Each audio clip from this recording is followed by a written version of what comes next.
Go. All right. Thank you. And the first question is a very easy one. Who are you? Where are you from? And how in the world did you get to be here? And by here, I mean, state officer at FFA camp.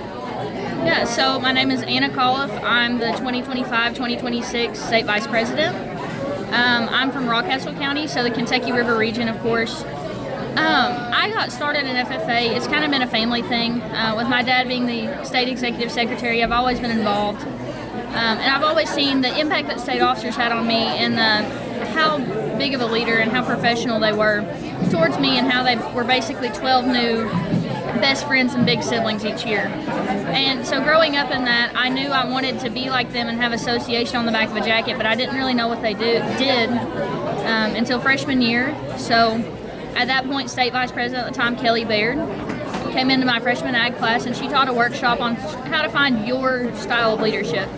And for me, not only was I able to see my classmates finally realize what FFA was all about and see their leadership styles click, but I was also able to find that for myself for the first time and realize that I really enjoy being a servant leader, that I don't always want to be on the foreground or be the loudest voice you hear, but I enjoy serving others and I want to be that person. Whether that's, taking a tray for someone, picking up water balloons after a water balloon fight like today at camp, things like that. And so that really just blossomed into wanting to become a state officer. And so now that I'm here at FFA camp, it was just all the parts fit together for me to be able to come to my first 4th of July week of camp. And it's just been so awesome. And tonight's just going to be so great with the fireworks and everything else going on. Right. And now this is a question that you've probably heard before, at least if you know anything about creed speaking. I think I've given this spiel to all of them, being like, but I'm going to add a little twist for it to be a slightly bit more unique so it's not always the same trivial answer. What is your favorite paragraph and why? Which of the creed, which one do you think means the most to you? And which one do you think for individuals will be the most important moving forward? Not just now, but from now into the future in 100 years and even beyond that, if we're still around, which I hope so. So I think for me and for other people both, the third paragraph, so I believe in leadership for myself and respect from others, to me that's always hit home and that's always stuck to me very well.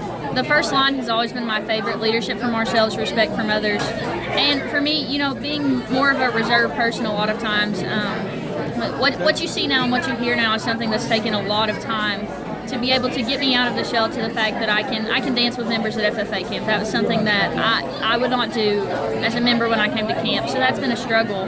But realizing that, I can be a leader following that line of the creed, and, through that other people will respect me because I'm not only getting out of my comfort zone and growing myself, but I'm hopefully growing other people in the fact that they're able to see me do things that I might not normally do and say, wow, maybe we can do that thing we don't want to do too.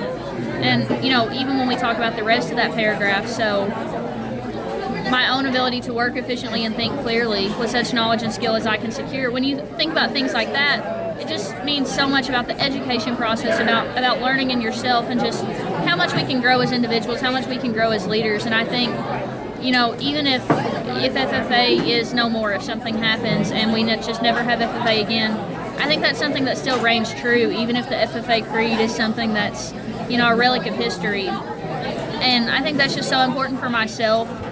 It's kind of, not only a code of ethics for FFA, but a code of ethics for my personal life. And I think it should be that for other people, which it is for a lot. Right. And I appreciate that. And then I guess the final question, at least for now, I hope to be able to do this later on when I refine things so we can go for a bit more longer over a Zoom call. But what do you think as individual members, so not as a group, but what do you think as an individual person is the easiest, what do you think is the biggest problem for individual members, not just as for us, but overall, what is the biggest problem and how can we help that? Because as much as larger issues like climate, et cetera, are so very important, it's more of a group effort than an individual.